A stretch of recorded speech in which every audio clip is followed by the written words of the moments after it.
Oke, saya Ahmad Sopyan, dosen sehari-hari sebagai dosen hukum pidana di Business Law Binus University. Pak, boleh dong dijelaskan nih soal kasus yang lagi ramai Tom Lambung.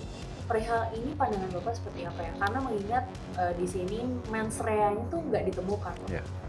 Ya, saya memang sedikit miris ya dengan putusan yang dibuat oleh majelis hakim terkait dengan tindak pidana korupsi yang didakwakan oleh jaksa penuntut umum kepada Tom Lembong. Ya, hakim memutuskan terdakwa Tom Lembong terbukti secara sah dan meyakinkan melakukan tindak pidana korupsi, ya, dan dihukum 4,5 tahun, ya, serta denda 750 juta rupiah.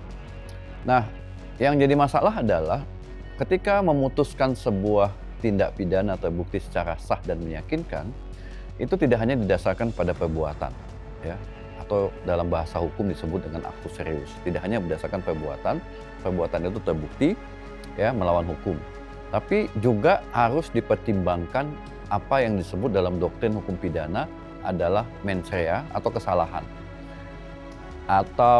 kesalahan yang disengaja. Jadi ketika ingin menyatakan terbukti secara sah dan meyakinkan ada perbuatan melawan hukum, ada kesalahan yang juga terbukti secara sah dan meyakinkan. Jadi ada dalam prinsip hukum pidana yang disebut dengan Greenstab-Jonder School. Seseorang tidak bisa dipidana jika tidak ada kesalahan meskipun perbuatannya terbukti secara sah. Oke, nah melanjut dari jawaban Bapak, apakah pasal 55 KUHP ini masih bisa diterapkan Pak dalam kasus ini? Ya, jadi pasal 55 KUHP itu tentang penyataan, ya. Penyataan di situ artinya aktornya ada lebih dari satu. Ya, ada aktor A, ada aktor B, dan salah satunya adalah Tom Lembong. Meskipun menggunakan pasal-pasal penyataan, ya, tetap saja dimensi kesalahan harus dibuktikan. Jadi yang dikatakan dalam pasal 55 itu kan perluasan, ya, perluasan pertanggungjawaban. Perluasan pertanggungjawaban pidana karena pelakunya lebih dari satu, sehingga dijungtukan dengan pasal 55. Karena itu semua aktor yang terlibat harus bisa dibuktikan kesalahannya. Jadi bukan hanya perbuatan melawan hukumnya aja yang dibuktikan, tapi juga kesalahan. Jadi kesalahan itu apa? Kesalahan itu adalah sikap batin jahat ketika seseorang tidak melakukan tindak pidana. Jadi ada pikiran jahat pada seseorang tersebut ketika mewujudkan tindak pidana. Pikiran jahatnya itu ya salah satunya adalah memperkaya. Dalam konteks korupsi, pikiran jahatnya itu bagaimana saya bisa memperkaya, atau dengan perbuatan melawan hukum itu bagaimana orang lain bisa diperkaya. Dengan perbuatan melawan hukum bagaimana korporasi bisa diperkaya. Ini dalam konteks tindak pidana korupsi. Jadi sebetulnya ada pikiran jahat ketika melakukan perbuatan, dan perbuatan itu disadarinya sebagai perbuatan melawan hukum.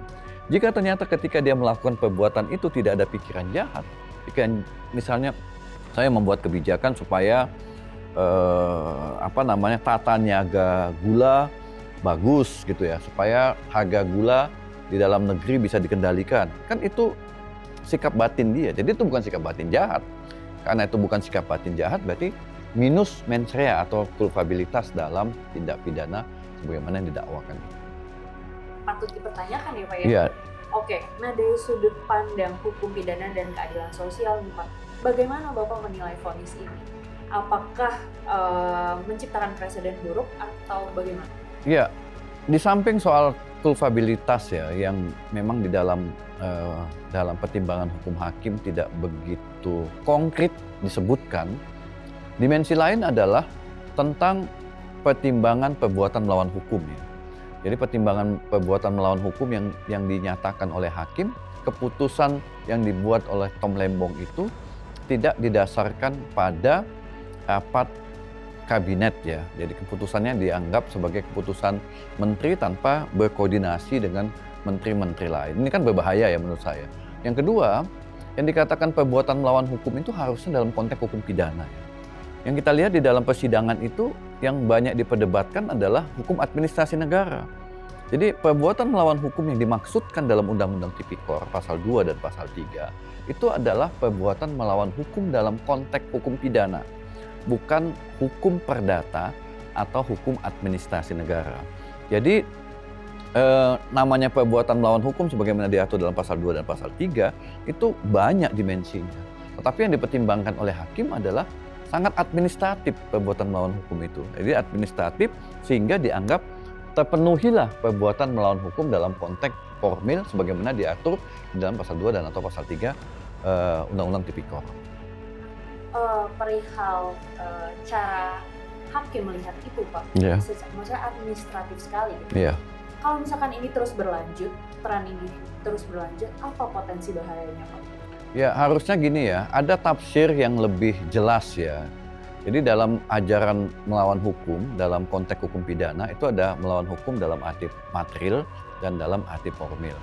Mahkamah Konstitusi sudah menyatakan pasal 2, pasal 3 Undang-Undang Tipikor itu haruslah melawan hukum dalam arti formil. Artinya apa? Ada norma hukum tertulis yang dilanggar oleh si terdakwa. Nah, norma hukum tertulis ini sayangnya dalam putusan MK itu tidak disebutkan norma hukum tertulis apa.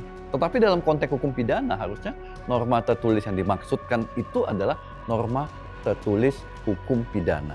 Jadi perbuatan melawan hukum pidana. Misalnya penyuapan, apalagi penggelapan, ya. Apalagi gratifikasi. Jadi perbuatan melawan hukumnya harus jelas gitu. Jadi yang kita lihat di situ adalah, dan itu juga terjadi perbedaan pendapat, apakah itu perbuatan melawan hukum atau tidak, ahli-ahli berbeda pendapat di dalam persidangan itu, dan hakim memutuskan ada perbuatan melawan hukum, tapi perbuatan hukumnya administrasi negara. Apakah itu kontekstual dalam tindak pidana korupsi? Menurut saya cara berpikir hakim ini harus diubah ya.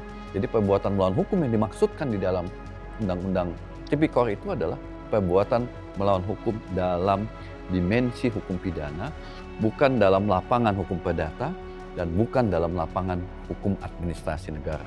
Jadi jelas ada perbuatan, jadi kalau misalnya buat kebijakan itu ternyata berbeda dengan maunya presiden, itu kan berarti administrasi negara, ya.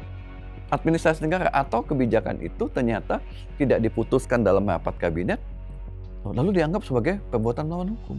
Jadi administrasi itu. Jadi harusnya unsur melawan hukum dalam pikiran saya dalam kasus ini ya, unsur melawan hukum formil dalam lapangan hukum pidana tidak terpenuhi. Ya. Kenapa? Yang terpenuhi adalah unsur melawan hukum formil dalam lapangan administrasi negara. Itu pun para ahli hukum administrasi negara berbeda pandangan apakah itu masuk dalam konteks melawan hukum administrasi negara atau tidak. Jadi di samping dimensi mens rea seperti yang didengungkan oleh kuasa hukum, kalau saya malah lebih cenderung bukan dimensi mens reanya, tapi yang perlu diperdebatkan adalah dimensi melawan hukumnya.